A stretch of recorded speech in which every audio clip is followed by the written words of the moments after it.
Why has Tesco decided to drop in-store advisors for parents who want to know more about formula feeding? Last week, the BMJ reported on a pilot scheme in Tesco's, one of the UK's leading supermarket chains, to provide advice to new parents about formula feeding. As the story broke, Tesco's got in touch to say they were abandoning that pilot. But why would giving advice to parents be a bad thing? The story starts with one of the midwives who worked on the pilot. Hi, I'm Marina Jordan. I'm a midwife. I've been a midwife for 13 years. I'm currently a community midwife. I just wanted to be in front of the women and help them because women do need support. I just thought this is a really good opportunity to just get to someone when they're maybe in a little bit of trouble. And I just thought, what a nice thing to know that, oh, on a Tuesday, Marina's in Tesco's and I can just pop in and see her. I actually, on the Tuesday morning when I went into the store, I filmed myself like to do a TikTok. I'm going to work in Tesco's today. You know, all midwives say I'm going to leave the NHS and go work in Tesco's. And it was really, really good. And I really wanted to share it. But then I thought, wait a minute. I don't feel comfortable sharing that it's Apta Club. So like straight away I knew that I didn't want to do it. But the money was good. Why was it that Marina was worried about working with Tesco? The answer was with the formula milk manufacturer Danone, who were using this as an opportunity to promote their products. Breast milk substitutes can be an essential support for babies.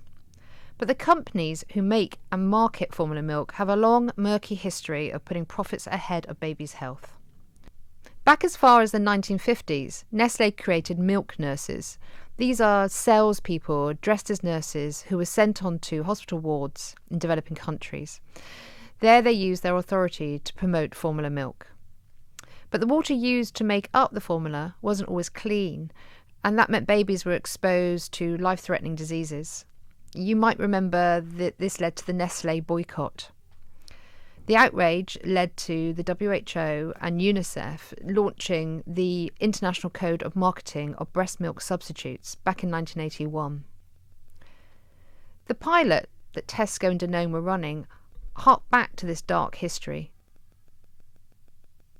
I spoke to Robert Boyle, a consultant paediatric allergist at Imperial College London Healthcare NHS Trust. For formula companies, breastfeeding is the main competition. And throughout their 150-year plus history, formula companies have systematically aimed to undermine breastfeeding, make it more difficult for women. And you have to understand that in order to see this in perspective. So information, the baby clubs have been established a long time ago. Many, many mums joined baby clubs. There are relevant incentives there which make them attractive for mums to want to join. But then the formula companies become a main channel of information to mums and other carers of young babies.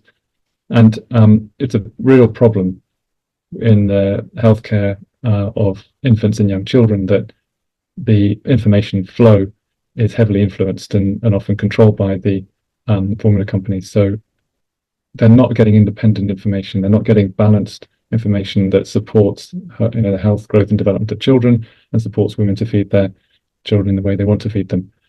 So I've seen the Apta Club advice sheets that the midwives have been using.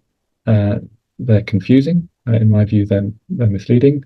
They're not public health information sheets. They're branded baby club information sheets. We asked Danone, who said it adhered in the UK to those aspects of the code that were included in domestic law. We adhere fully to the WHO code as implemented in UK regulations, and this trial is not in breach of that. We provided uniforms and badges as part of the service. However, midwives had the choice to wear their own professional clothing if they preferred. We take all feedback on board as part of the pilot and will explore any areas that need adapting. So, Danone is following the law here, but the law clearly doesn't go far enough to protect parents. Vicky Simpson, director of the charity First Steps Nutrition Trust, agrees.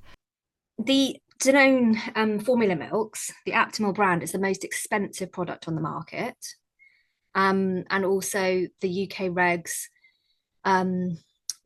regulations on formula milks and for infant formula stipulate that all infant formula must meet the same nutrition composition. So it's not helpful to parents, it's not fair to parents, particularly in the midst of a cost of living crisis, that you've got all these indirect tactics which are suggesting to parents who want to do best for their babies that to do that you have to buy Aptamil, because there's simply no added health and nutrition benefits of buying that expensive formula over any other formula. Yeah, they definitely build emotional connections, and they would have built those emotional connections with me.